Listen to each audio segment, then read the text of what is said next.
بسم الله الرحمن الرحيم. السلام عليكم ورحمة الله وبركاته.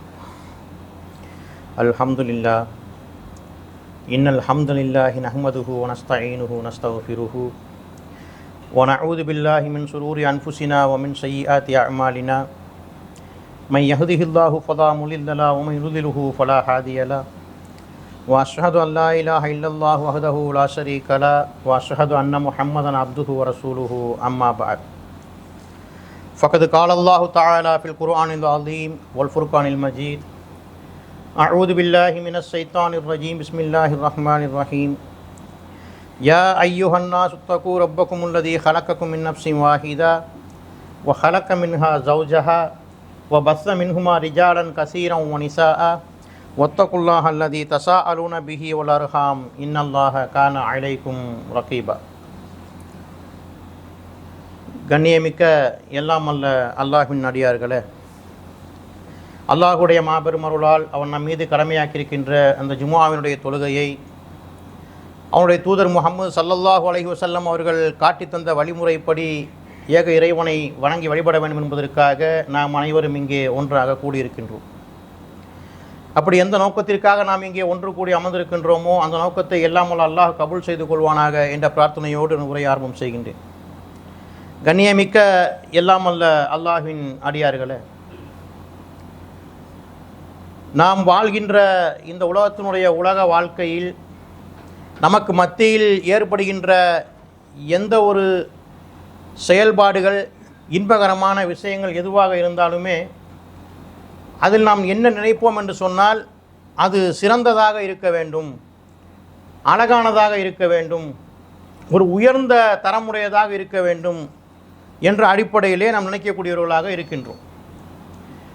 பொதுவாக ஒரு மனிதன் ஒரு நாம் கட்டுகின்ற அந்த வீடாக இருந்தால் கூட அந்த வீட்டினுடைய கட்டமைப்பிலே பார்த்தோம் என்று சொன்னால் மற்றவர்கள் பார்க்கும் பொழுது ஒரு அழகான ஒரு தோற்றமாக அந்த வீடு தோற்றமளிக்க வேண்டும். உள்கட்டமைப்புகளில் பார்த்தோம்னு சொன்னால் நாம் அந்த வீடுகளில் இருக்கக்கூடிய நேரத்தில் நமக்கு அது ஒரு அழகானதாக ஒரு உயர்ந்ததாக தெரிய வேண்டும், இன்னும் சொல்லப்போனால் மொத்தத்திலே சிறந்ததாக இருக்க வேண்டும் என்ற அடிப்படையிலே அந்த வீடுகள் கட்டுகின்ற விஷயத்தில் நாம் ஈடுபடுவதை உணர்ந்து கொள்ள முடியும். அதேபோல் நாம் ஒரு ட்ரெஸ் எடுக்க செல்கிறோம் என்று சொன்னால் நாம் எடுக்கக்கூடிய அந்த ட்ரெஸ் என்பது எந்த பிராண்டில் இருக்குது, மக்களுக்கு மத்தியில் ஒரு புழக்கத்தில் இருக்கக்கூடிய சில பிராண்டுகள் இருக்குமா இல்லையா, இந்த பிராண்டை எங்கே எடுத்தீங்க, என்ன விலைக்கு எடுத்தீங்கன்னா கேட்பாங்க. அப்போ ஒரு உயர்தரமான ஒரு பிராண்டாக இருக்க வேண்டும் என்று நினைக்கிறோம், பார்ப்பதற்கு ஒரு அழகான லுக்குடையதாக இருக்கணும்னு நினைக்கிறோம், இன்னும் சொல்லப்போனால் அதனுடைய குவாலிட்டி தரம் சிறந்ததாக இருக்க வேண்டும் என்றெல்லாம் நாம் நினைத்து கொண்டிருக்கின்றோம். இப்படியே சொல்லிக்கொண்டு போனோம் என்று சொன்னால் நிறைய விஷயங்களிலே நாம் சிறந்ததாக இருக்க வேண்டும் என்று நினைக்கக்கூடியவர்களாக இருக்கிறோம். இப்போ உணவு சாப்பிட்றோம், ஒரு காலகட்டங்கள் இருந்துச்சு வீடுகளில் உணவு சமைச்சு சாப்பிடக்கூடிய காலகட்டம், என்றாவது ஒரு நாள் தான் வெளியிலே போய் கடையிலே வாங்கிட்டு வருவாங்க. இப்போது நம்ம இருக்கக்கூடிய பகுதிகளில் ஒரு கடை இருக்குதுன்னு சொன்னால், பலதரப்பட்ட உணவுகள் இருக்கக்கூடிய கடைகள் இருந்தது கூட சொன்னால் அங்கே பார்ப்போம், இங்கே ஒரு பிரியாணி விற்கிறாங்க, இது வெறும் 100 ரூபா 150 ரூபா இந்த மாதிரி விலையுடையதாக இருக்குது. இன்னும் கொஞ்சம் தள்ளி போனோம்னா பார்ப்பதற்கு அந்த ஹோட்டல் இந்த கடையை பிரம்மாண்டமாக கட்டி வச்சுக்கிறது அழகானதாக இருக்குது, அங்கே போய் காசு கூட கொடுத்து சாப்பிட்டானோ நல்ல ஒரு சுவையுடையதாக இருக்கும். அப்போ மனிதனுடைய எண்ணம் என்பது அழகானதாக உயர்ந்ததாக சிறந்ததாக இருக்க வேண்டும் என்று நினைக்கிறது நம்ம பார்க்குறோம். இதுபோல் ஏராளமான வாகனம் வாங்குவதாக இருந்தாலும் சரி, தன்னுடைய வாழ்க்கையில் எந்த ஒரு இன்பகரமான செயல்கள் நடந்தாலும் அது சிறந்ததாக இருக்க வேண்டும் என்று நினைக்கிறத பார்க்குறோம். அப்போ நாம் சார்ந்திருக்கக்கூடிய இந்த இஸ்லாமிய மார்க்கத்தில் அல்லாஹ் தன்னுடைய மார்க்கத்தில் சொல்வதும் அதைத்தான் சொல்லி காமிக்கின்றான். நீங்கள் ஒரு எந்த ஒரு செயலை நீங்கள் செய்தாலும் அதை அழகானதாக உயர்ந்ததாக சிறந்ததாக நீங்கள் செய்யுங்கள் என்பதாக சொல்லி காமிக்கக்கூடியதை நம்ம பார்க்குறோம். அப்போ பொதுவாக ஒரு செயல்பாடுகளை எடுத்தோம் என்று சொன்னால் 3 விதமான படித்தரங்களை கொண்ட செயல்களாகத்தான் அது இருக்கும். முதல் நிலை செய்யலாம் என்று நினைக்கக்கூடிய அளவிற்கு ஒரு செயல்கள் இருக்கும், இந்த செயலை நம்ம செய்யலாம். இரண்டாவது நிலை இதை செய்துதான் ஆக வேண்டும் என்று செய்யுங்கள் என்று கட்டளையிடப்பட்டதாக இருக்கக்கூடிய நடுநிலை. மூன்றாவதாக பார்த்தோம் என்று சொன்னால் இந்த செயலை நீங்கள் செய்தால் அது உங்களுக்கு நன்மையை பெற்றுத்தரும், அது ஒரு அழகானதாக சிறந்ததாக அந்த செயல் இருக்கிறது என்ற அடிப்படையில் மூன்றாவது நிலை. அப்போ நீங்கள் செய்யலாம், ஒரு செயலை செஞ்சால் எந்த தப்பும் கிடையாது என்ற அடிப்படையில் செய்யலாம் என்ற ஒரு நிலை, நீங்களை செய்துதான் ஆக வேண்டும் என்று கட்டளையிடப்பட்டிருக்கின்ற ஒரு நடுநிலை, அல்லது நீங்கள் சிறந்ததை அழகானதை மேம்பட்டதையாக நீங்கள் செய்து கொள்ளுங்கள் என்ற அந்த ஒரு நிலை. இது அல்லாஹ் ரப்புல் ஆலமீன் இந்த மூன்றாவதாக சொல்லப்பட்ட அந்த மேம்பட்ட ஒரு சிறந்த நிலையைத்தான் செய்ய சொல்கின்றான், அதைத்தான் தேர்வு செய்ய சொல்கின்றான். இப்போ உதாரணமாக நாம் பார்த்தோம்னு சொன்னால், மனிதன் தொழக்கூடிய மனிதனாக இருக்கக்கூடியவர்கள் எல்லாம் சில பேர் ஃபர்ல மட்டும் தொழுவர்களாக இருப்பாங்க. இன்னும் சில பேரை பார்ப்போம், உபரியான வணக்க வழிபாடுகள் சுன்னத்து நஃபில் என்ற அடிப்படையில் எதுவெல்லாம் இருக்குதோ அதையெல்லாம் தொழுகக்கூடியவங்களாக இருப்பாங்க. இப்போது இந்த சுன்னத்து நஃபில் என்ற தொழக்கூடிய விஷயத்தை பார்த்தோம்னு சொன்னால், அதை செய்தால் நன்மை கிடைக்கும், செய்யலைன்னா குற்றம் பிடிக்கப்பட மாட்டோம். அது செய்யக்கூடிய மக்களை பார்ப்போம். ஒரு சில பேர் ஃபர்ல் மட்டும்தான் தொழுவாங்க, அது தொழுது ஆகுங்கிற கட்டாய நிலை. அதில் சில நேரங்களில் பார்ப்போம் அவர்கள் பொதுபோக்காக இருக்கிறத பார்ப்போம். ஃபர்ல் தொழுகையிலேயே பள்ளிவாசலுக்கு வராதவர்களாக, ஜமாத் தொழுகையில் ஈடுபடாதவர்களாக வீட்டிலே தொழுதுக்கலாம். நம்ம இப்போ என்ன, நம்ம பள்ளிவாசலுக்கு போய் தான் தொழுகணும், ரொம்ப டயர்டாக இருக்குது, இந்த அடிப்படையில் போகிறவங்கள பார்ப்போமா இல்லையா? ஆனால் அந்த உயர்ந்த நிலையை தான் அல்லாஹ் விரும்புகிறான். அது எப்போ நமக்கு மத்தியில் வந்து ஒரு செய்ய முடியும் என்ற ஒரு நிலை ஏற்படும்னு சொன்னால், நடுநிலையாக இருக்கக்கூடிய ஒரு செயல் இருக்குதே, அந்த செயலை எப்போ நாம் செய்ய முடியும் என்று சொன்னால், இந்த உபரியான வணக்க வழிபாடுகளை வணங்குங்க. நம்ம எத்தனை சொற்பொழிவுகளில் கேள்விப்பட்டிருக்கிறோம். நீங்கள் சுன்னத் தொழுகையை வந்து நீங்கள் அந்த கரெக்டான முறையில் தொழுது வந்தீங்கன்னு சொன்னால் உங்களுக்கு சொர்க்கத்தில் ஒரு மாளிகை எழுப்பப்படுகிறது என்ற அடிப்படையில் ஹதீஸ்லாம் கேட்டிருக்கிறோமா இல்லையா? அப்போ இந்த உபரியான வணக்க வழிபாடுகளை அதிகமாக விடாமல் செய்யக்கூடியவராக இருந்தாருன்னு சொன்னால், அவருடைய வாழ்க்கையில் அதிகபட்சம் இந்த செய்யத்தான் வேண்டும் என்று கட்டளையிடப்பட்ட அந்த ஃபர்லான விஷயங்களை செய்வதற்கு அவர் ஆயத்தமாகி விடுவார். உபரியான வணக்கத்தை செய்யலைன்னா கூட என்ன ஆகும், இன்றைக்கி நாம் ஃபர்லான விஷயத்தை மட்டும் செஞ்சுட்டு போயிடுவோம். அப்போ இந்த ஃபர்லான விஷயத்தில் அந்த உயர்ந்ததை சிறந்ததை செய்ய வேண்டும் என்று சொன்னால், இந்த நடுநிலையாக இருக்கக்கூடிய இந்த உபரியான வணக்க வழிபாடுகளை செய்யக்கூடிய செயல்களை செய்து அவர் என்ன செய்வார், இந்த ஃபர்லான விஷயத்தில் ஈடுபட்டுக் கொள்வார். இது ஒரு விஷயம். இன்னும் சொல்லப்போனால் அல்லாஹ் ரப்புல் ஆலமீன் நாம் சொன்னோமா இல்லையா, உயர்ந்ததை செய்ய வேண்டும் என்று தான் அந்த மனிதர்களுக்கு மத்தியில் அல்லாஹ் விரும்புகின்றான். அப்போ அல்லாஹ் திருமறை குர்ஆனில் ஒரு வசனத்தில் சொல்கிறான், மனிதர்களை படைத்த அந்த விஷயத்தை பற்றி சொல்லும் பொழுது அவன் என்ன சொல்கிறான் என்று சொன்னால், அல்லதி ஹலக்கல் மௌத்த ஒல் ஹயாத்த லி எபுலுவக்கும் ஐயுக்கும் அஹ்சனு அமலா, உங்களில் எவர் செயல்களில் அழகானவர் என்பதை சோதிப்பதற்காக அவன் மரணத்தையும் வாழ்வையும் படைத்திருக்கிறான் என்பதாக அந்த வசனத்தில் அல்லாஹ் திருமறை குர்ஆனில் சொல்லி காமிக்கிறத பார்க்குறோம். அப்போ அல்லாஹ் இந்த வசனத்தை சொல்ல வருவது என்ன, அந்த வசனத்தின் மூலமாக இந்த உலகத்தில் உங்களை நான் படைச்சிட்டேன், வாழ்வை படைச்சிருக்கிறேன், மரணத்தையும் ஏற்படுத்தி வைத்திருக்கிறேன்.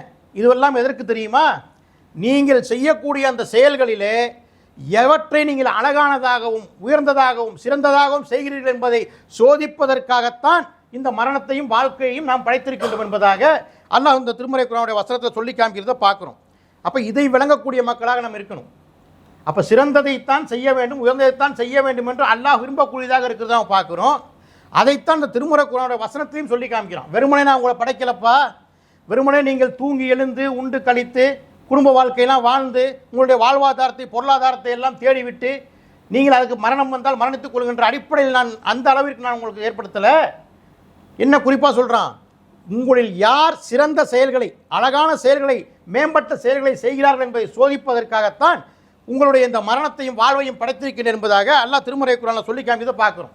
இப்படி எண்ணற்ற ஏராளமான வசனங்களில் நீங்கள் பார்த்தீங்கன்னு சொன்னால் அல்லாஹ் அந்த சிறந்த பண்பை சிறந்த செயலை செய்யக்கூடியதை எல்லாம் அல்லாஹ் வலியுறுத்தி கூறுவதை நாம் பார்த்து கொண்டே வர முடியும். உமன் அஹ்சனு தீனன் மிம்மன் அஸ்லம வஜ்ஹஹு லில்லாஹ், அல்லாஹ் சொல்லி காமிக்கின்றான், எந்த ஒரு மனிதன் தன்னுடைய முகத்தை அல்லாஹ்விற்கு முன்னால் பணிய செய்கிறானோ அவனை விட ஒரு சிறந்தவன் யார், சிறந்த செயல் செய்யக்கூடியவன் யார் என்பதாக அல்லாஹ் இந்த வசனத்தில் கேட்குறான். எவ்வளோ அழகாக கேட்குறான் பாருங்க. ஒமன் அஹ்சனு தீனன் மிம்மன் அஸ்லம வஜ்ஹஹு லில்லாஹ். இந்த உலக வாழ்க்கையில் நாம் பார்க்குறோம், ஒரு கணவன் மனைவிக்கு பணியலாம், மனைவி கணவனுக்கு பணியலாம் அல்லது பணியாமல் இருக்கலாம். ஒரு முதலாளி முதலாளிக்கு பணியக்கூடியவராக இருப்பார், இல்லை முதலாளி தொழிலாளிக்கு பணியக்கூடியவராக இருப்பார், இல்லை இல்லாமலும் இருப்பார். இன்னும் பார்த்தோம் என்று சொன்னால் பெற்றோர்களுக்கு பிள்ளைகளும் பிள்ளைகளுக்கு பெற்றோர்களும் கட்டுப்படுவார்கள், கட்டுப்படாமல் இருப்பவர்களாக இருப்பார்கள். இதுவெல்லாம் இந்த உலகத்தோடு அழிந்து போகக்கூடிய ஒரு செயலாக நாம் பார்க்க முடியும். ஆனால் ஒரு மனிதன் தன்னுடைய முகத்தை அல்லாஹ்விற்கு பணியை செய்தான் என்று சொன்னால், அல்லாஹ்விற்கு கட்டுப்பட்டவனாக முற்றிலும் மாறிவிட்டான் என்று சொன்னால், அவனை விட ஒரு சிறந்தவன் யார் என்பதாக, அழகான முறையில் அழகிய அந்த செயலை செய்யக்கூடியவன் யார் என்பதாக அல்லாஹ் இந்த வசனத்தில் கேட்கின்றான். அப்போ இது ஒரு சிறந்த செயல். எந்த ஒரு மனிதன் அல்லாஹ்வுக்கு முற்றிலுமாக கட்டுப்பட்டிருக்கின்றானோ அவன்தான் அல்லாஹ்விற்கு முன்னால் தன்னுடைய முகத்தை பணியை செய்ய முடியும். இப்படிப்பட்ட அழகான செயலுக்கு சிறந்த செயலுக்கு சொந்தக்காரன் யார் என்பதாக அல்லாஹ் கேட்கின்றதை நம்ம பார்க்குறோம்.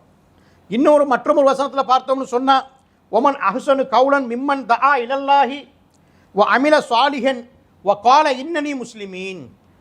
இந்த வசனத்தில் அல்லாஹ் கேட்கின்றான், இவனை விட சிறந்த சொல்லை சொல்பவன் யார் என்பதா கேட்கின்றான்.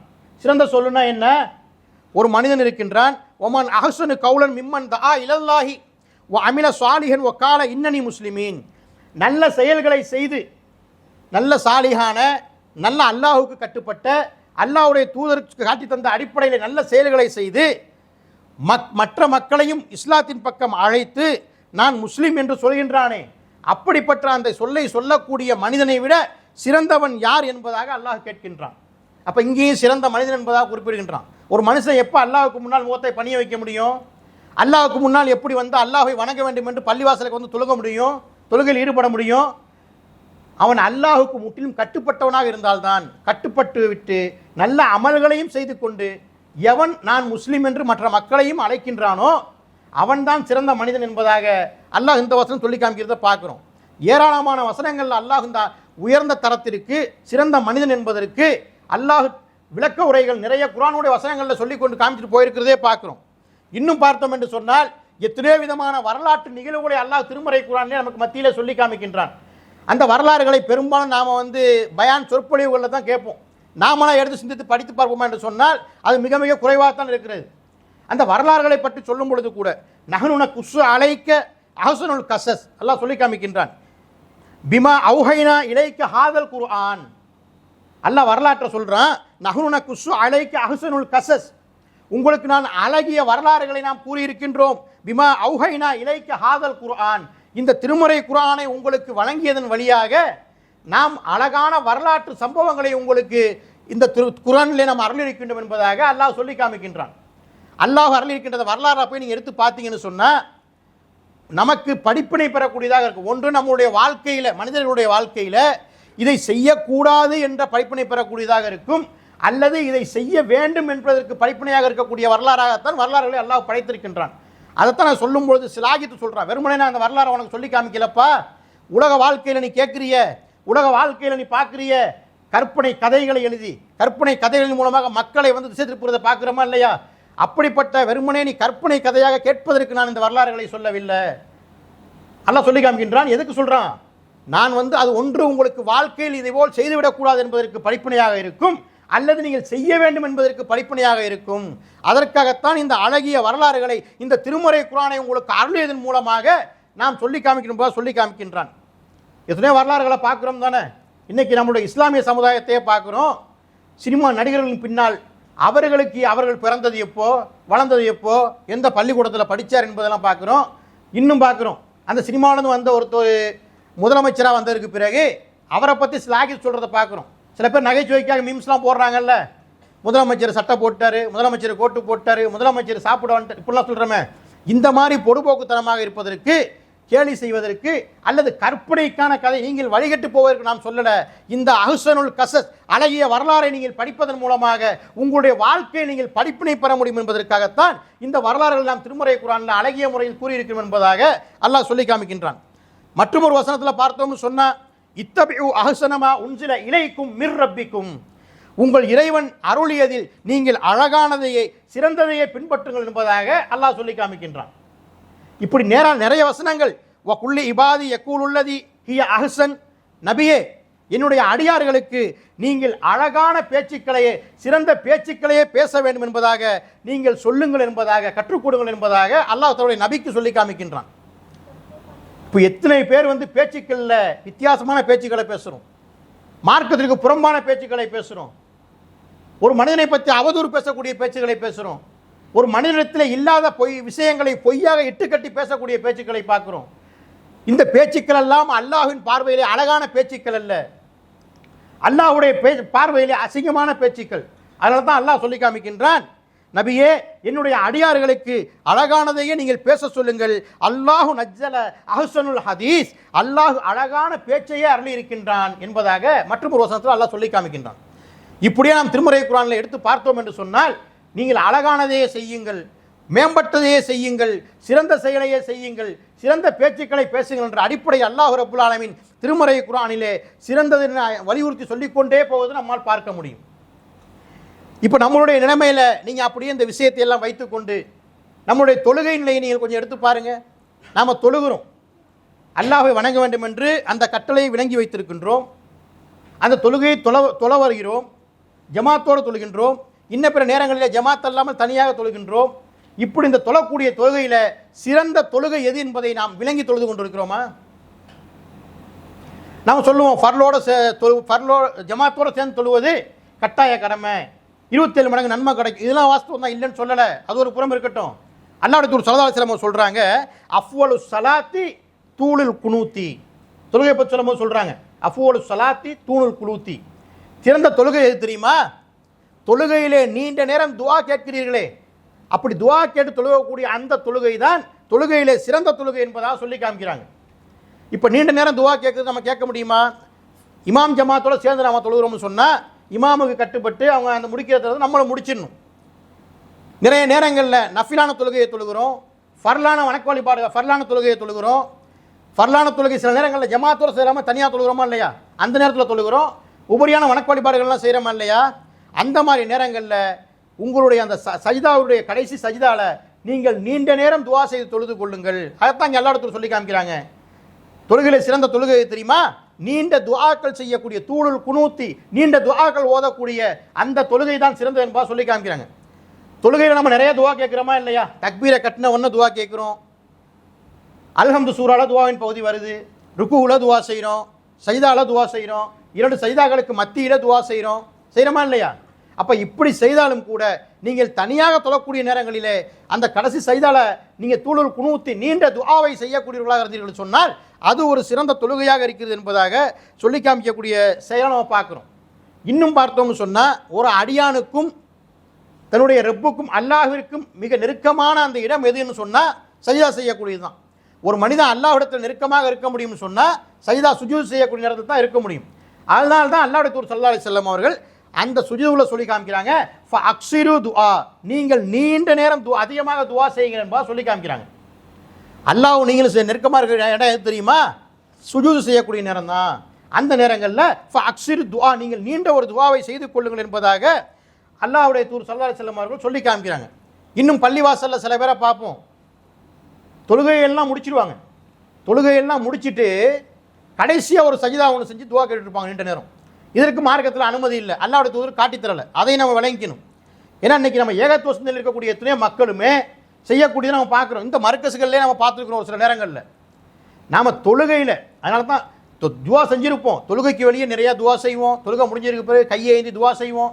இன்னும் நாங்கள் நம்ம சிந்திச்சு பார்த்தோம்னு சொன்னால் தொழுகை முடிந்ததற்கு பிறகு கையேந்தி நம்ம துவா செய்கிறோமே, அல்லாஹ்வுடைய தூதர் ஸல்லல்லாஹு அலைஹி வஸல்லம் அவர்கள் ஒரு முறை கூட அதை செய்து காண்பிக்கவே இல்லை. அவங்க செஞ்சாங்கங்கிறதுக்கு மார்க்கத்தில் எந்த ஒரு சான்றுமே இல்லை, எந்த ஒரு ஹதீஸுமே இல்லை. அதனால் செய்யலாமான்னு கேட்டால் செய்யலாம், அதில் மாற்று கருத்து இல்லை. தாராளமாக நீங்கள் செய்யலாம், அது உங்களுக்கு விளக்கப்பட்டதல்ல, ஹராம்னு சொல்லப்பட்டதில் தாராளமாக செய்யலாம். ஆனால் ரசூல் ஸல்லல்லாஹு அலைஹி வஸல்லம் சொன்ன துவா மேலே நம்ம பார்த்தோமே ஃபஅக்ஸிரு துஆ, அது எங்கன்னு கேட்டால் தொழுகைக்கு உள்ள சஜிதால, அதை விளங்கிக்கணும். ஆனால் மக்கள் சில பேர் என்ன செய்கிறாங்க அறியாமல், தொழுகையெல்லாம் முடிஞ்சு கையை ஏந்திலாம் துவா கேட்டுட்டு வீட்டுக்கு கிளம்ப போகிற சமயத்தில் ஒரு சஜிதா செஞ்சு துவா கேட்குறத பார்க்குறோம். இது மார்க்கத்திற்கு காட்டித்தராத ஒரு புறம்பான செயல் என்பதை இதையும் தெளிவாக விளங்கிக்கணும். அது மட்டும் இல்லை, அடுத்து பார்த்தோம்னு சொன்னால் சிறந்த செயல்களாக நம்ம நிறையா விட்டுக்கிட்டே போகிறோம். சிறந்த செயல்கள்னு தெரிஞ்சு சில பேர் விட்டுட்டு போகிறத பார்க்குறோம், தெரியாத மக்களும் விட்டுட்டு போகிறத பார்க்குறோம். இப்போ பள்ளியின் உள்ளே நம்ம வந்துட்டோம். வந்ததற்கு பிறகு நம்ம தொழுக ஆரம்பிக்கிறதுக்கு முன்னாடி அல்லது பாங்கு சொல்கிறதுக்கு முன்னாடி நம்ம வந்துடுறோம். வந்து என்ன பண்ணுறோம்னு சொன்னால் நேராக வந்து அப்படியே நமக்கு எங்கே ஹாயாக ஒரு சாஞ்சிக்கிறதுக்கு இடம் கிடைக்குதோ, அல்லது ஏசிக்கு கீழே, ஏசிக்கு பக்கத்தில், ஃபேனுக்கு கீழே, இப்படி எங்கெல்லாம் இடம் கிடைக்குதோ அங்கெல்லாம் நம்ம வந்து உட்காந்துக்கிறோம். பாங்கும் சொல்லி முடிச்சிடுவாங்க, இக்காமத்தும் சொல்லுவாங்க, தொழுகையும் ஆரம்பிச்சிடுவாங்க. அப்பவும் அங்கே தான் உட்காந்துருப்போம். பின்னாடி வர்றவர் சொல்லுவார், முன்னாடி வந்து உட்காந்துருக்காரு, அடிப்படையில் நீங்கள் போங்க முன்சஃபில் போய் நில்லுங்க அப்படின்னு சொன்னால், இல்லை நீங்கள் போங்க, நீங்கள் போய் நில்லுங்க. முன்சஃபினுடைய அந்த விஷயம் வந்து ஏதோ ஒரு பூதாரமாக பயமாக, ஏன்னா அப்படி தான் கடந்த காலங்களில் சொல்லி வச்சுருந்தாங்க. முன்னால் சஃப்பில் நிற்கிறீன்னா குர்ஆன் ஓத தெரிஞ்சா நில்லுப்பா, மனப்படமாக ஏதாவது தெரிஞ்சா நில்லு, அப்போ தான் இமாம் ஏதாவது மறந்துட்டாருன்னா எடுத்து கொடுக்கணும், அந்த மாதிரி ஆளு தான் நிற்கணுங்கிறத பார்ப்போம். இன்னும் சொல்ல போனால் சின்ன பிள்ளைகள்லாம் வந்து முன் வரிசையில் நின்றா அப்படியே துரத்தி இருப்பாங்க பின் வரிசைக்கு, அதையும் பார்த்துருக்கிறோமா இல்லையா? அந்த மாதிரி நிலையெல்லாம் இருந்துச்சு. அதே போல் இன்றைக்கி நம்ம தொழுகக்கூடிய மனிதர், தொழுகையை பற்றி தெரிஞ்சவர், எல்லாம் செஞ்சவர் என்ன சொல்கிறாரு, பாய் நீங்கள் போய் நில்லுங்க, நான் பின்சப்பில் நின்றுக்கிறேன். எதை விட்டு கொடுக்குறோம்? நமக்கு சிறந்த விஷயம், சிறந்த தொழுகையாளி என்ற அந்த அந்தஸ்தை அல்லாஹ்வின் புறத்தில் நாம் விட்டுக் கொடுக்கிறோம் இன்னொரு மனிதருக்கு. அல்லாஹ் ரசூல் ஸல்லல்லாஹு அலைஹி வஸல்லம் சொல்றாங்க, உலவு யஅலமூன வாஃபின் நிதாயி வ ஸஃபில் அவ்வலி, பாங்கு சொல்வதற்கும் முதல் வரிசையில் நின்று தொழுவதற்கு உண்டான நன்மைகளை இம்மக்கள் அறிந்து கொண்டால், விளங்கி கொண்டார்கள் என்று சொன்னால், சும்மலம் யஜீது ஐ எத்தஹிமு அலைஹி லஸ்தஹபு, அவர்கள் சீட்டு குலுக்கி போட்டாவது அந்த விஷயத்திற்கு போட்டி போட்டு முன்வரிசை நிற்பதற்கு வருவார்கள் என்பதாக அல்லாஹ்வுடைய தூதர் ஸல்லல்லாஹு அலைஹி வஸல்லம் அவர்கள் சொல்லி காமிக்கிறாங்க. எவ்வளவு பெரிய சிறப்பு, எவ்வளவு பெரிய சிறந்த செயல், எவ்வளவு பெரிய சிறந்த இடம் முன்சப் என்பது. அந்த முன்சப்புல பள்ளிக்கு பாங்கு சொல்றதுக்கு முன்னாடியே வந்து அமர்ந்துட்டு, தொழுகைக்கு முன்னாடியே வந்து அமர்ந்துட்டு பின்னாடி வரவங்களுக்கு வழியிடணும். நம்ம சிந்திச்சு பார்க்கணும், எந்த அந்தஸ்தை விடுறோம். இந்த உலக வாழ்க்கையில் நமக்கு சிறப்பு கிடைக்கணும் நினைக்கிறோம்ல, சொந்தக்கார விட்டு ஒரு ஃபங்க்ஷனுக்கு போனால் நம்மளை அவர் முன்னிறுத்தி நம்மகிட்ட வந்து பேசணும், நம்மளை அழைச்சிட்டு போய் முன்னுரிமை கொடுத்து அமர வைக்கணும், இது நினைக்கிறோம்லங்க. ஒன்றுக்குமே உதவாத விஷயம் இந்த உலகத்தில். அந்த செயலும் அழிஞ்சு போகும், சம்பந்தப்பட்ட மனிதர்களும் அழிந்து போவார்கள். நிரந்தரமாக கிடைக்கக்கூடிய மறுமை வாழ்க்கை கிடைக்கக்கூடிய ஒரு விஷயத்தை அவ்வளோ அலட்சியமாக விட்டு தரதை பார்க்குறோம். நீங்கள் நில்லுங்க பாய், நீங்கள் முதல் சப்பில் நில்லுங்க, நான் பின்னாடி நின்று தொழுதுக்கிறேன். அப்போ அல்லாஹ்வுடைய தூதர் இங்கே சொல்கிறாங்க, அதனுடைய நன்மைகளை அறிந்து கொண்டார்கள் என்று சொன்னால், இன்னும் சொல்லப்போனால் பாங்கு சொல்லத்துக்கு தயங்குற மக்கள் இருக்கிறத பார்க்குறோம். ஏன்னா பாங்குன்னு சொன்னால் நீட்டி சொல்லணும், ரொம்ப நீட்டி அப்படியே இந்த இது சொல்லுவாங்கல்ல, இந்த பாடல் நிகழ்ச்சிகள்லாம் சங்கதி சொல்லுங்க, சங்கதி போடுங்க அப்படின்ற மாதிரி அப்படி நீட்டி நீட்டி வளைஞ்சு வளைஞ்சு சொல்லிட்டு போகணும். அது நமக்கு வராது, எனக்கு குரல் சரியில்லை. ஏன்னா பாட்டு போட்டிக்கு ஆளா எடுத்துட்டு இருக்கிறாங்க. இங்கே அல்லாஹுடைய அந்த இறையச்சத்தோட தக்குவாவோட அல்லாஹின் புறத்தில் நீங்கள் மக்களை தொழுகைக்கு அலையுங்கள் என்று பாங்கு சொல்லுங்கன்னு சொன்னால் அதில் பின்தங்கி போகிறத பார்க்குறோம். எவ்வளோ ஒரு மோசமான நிலை பாருங்க. உலகத்தினுடைய ஒரு ஆதாயம் கிடைக்குன்னு சொன்னால் முன்னாடி போட்டி போட்டு வந்து நிற்கிறத பார்க்குறோமா இல்லையா? அப்போ அல்லாஹ்வுடைய தூதர் சொல்கிறாங்க, பாங்கு சொல்வதற்கும் முன்சப்பில் நின்று தொழுவதற்கும் உரிய அந்த நன்மைகளை அவர்கள் அந்த சிறப்பை விளங்கி கொண்டார்கள் என்று சொன்னால், சீட்டு போட்டு குலுக்கல் முறையில் தேர்ந்தெடுத்தாவது மக்கள் அந்த விஷயத்தை செய்வதற்கு முன் வருவார்கள் என்ற சொல்லக்கூடிய அந்த செயலை பார்க்குறோம். அந்த செயலை அப்படி நம்ம பார்த்துட்டே வந்தோம்னு சொன்னால், இந்த ஜும்மாவுடைய தொழுகையில் கூட அதை பார்க்கலாம். ஜும்மாவிற்கு இகாமத் சொல்லக்கூடிய நேரத்தில் வந்து ஒரு சேர்ந்தார் கூட ஜும்மாவை அட்டன் பண்ணிட்டார், அதில் எந்த மாற்றமும் இல்லை, அவர் ஜும்மா தொழுகிறதுக்கு வந்துட்டார். ஆனால் என்ன மார்க்கத்தில் வலியுறுத்தி ரசூல் ஸல்லல்லாஹு அலைஹி வஸல்லம் சொல்லியிருக்கிறாங்க, ஜும்மாவுடைய நாளில் பள்ளிக்கு முதலாக வருபவருக்கு ஒட்டகத்தை குர்பானி கொடுத்த நன்மை, அதற்கு பிறகு மாடு, அதற்கு பிறகு ஆடு என்று இப்படி படிப்படியாக சொல்லிட்டு வரதை பார்க்குறோமா இல்லையா?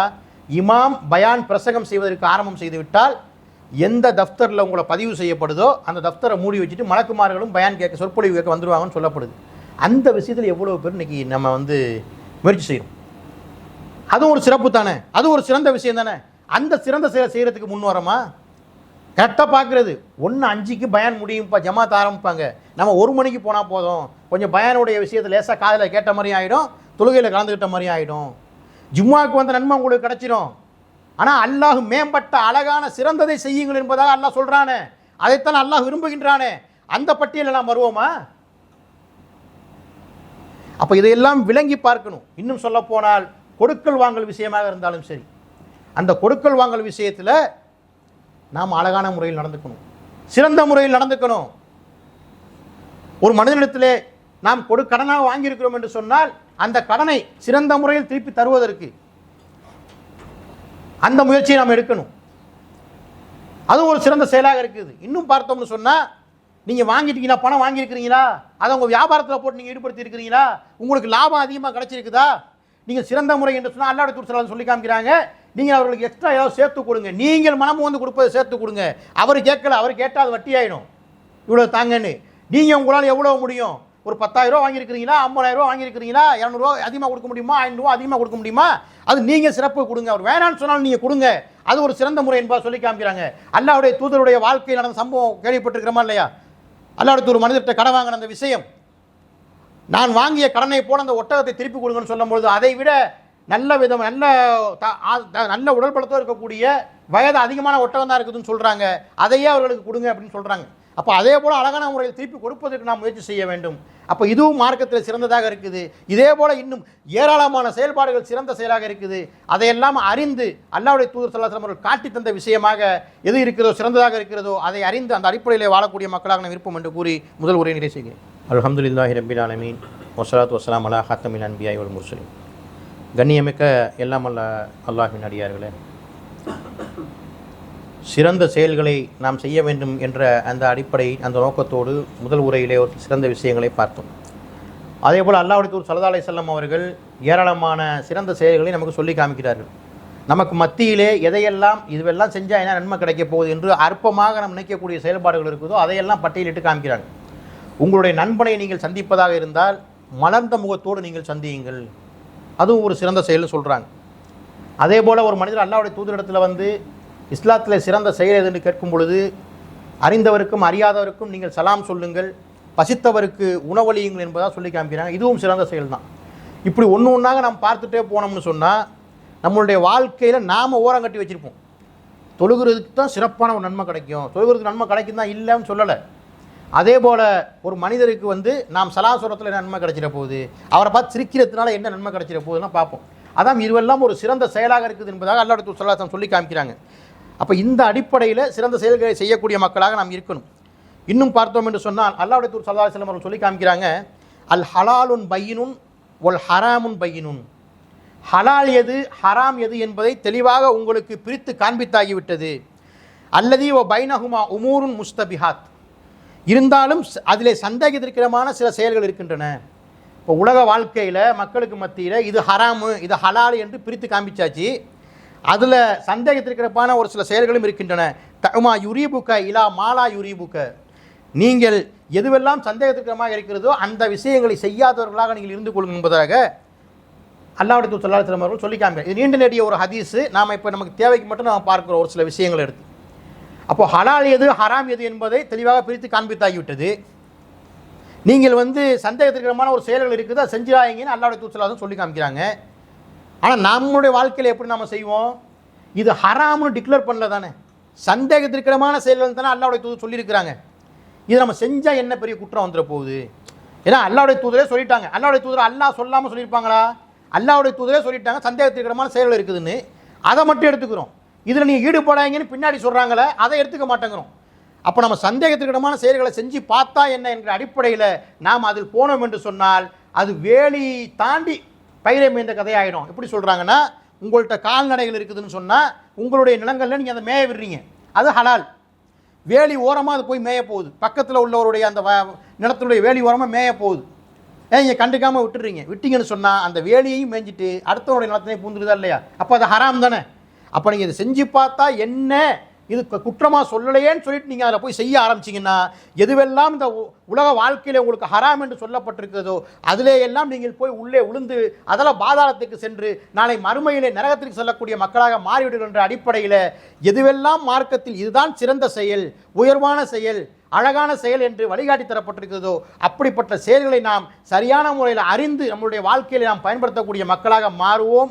அப்படி வாழ்ந்தோம் என்று சொன்னால் எல்லாமான அல்லாஹ் நாளை மறுமையில் நமக்கு வெற்றியை தருவான். என்ற அடிப்படையில் அந்த விஷயத்திலே உறுதியாக இருக்க வேண்டும் என்ற அடிப்படை உங்களுக்கு எனக்கு பிரார்த்தித்தவனாக உரையை நிறைவு செய்கின்றேன். வாஹிர் தஅவானா அல்ஹம்துலில்லாஹி ரப்பில் ஆலமீன். அஸ்ஸலாமு அலைக்கும் வரஹ்மத்துல்லாஹி வபரகாத்துஹு.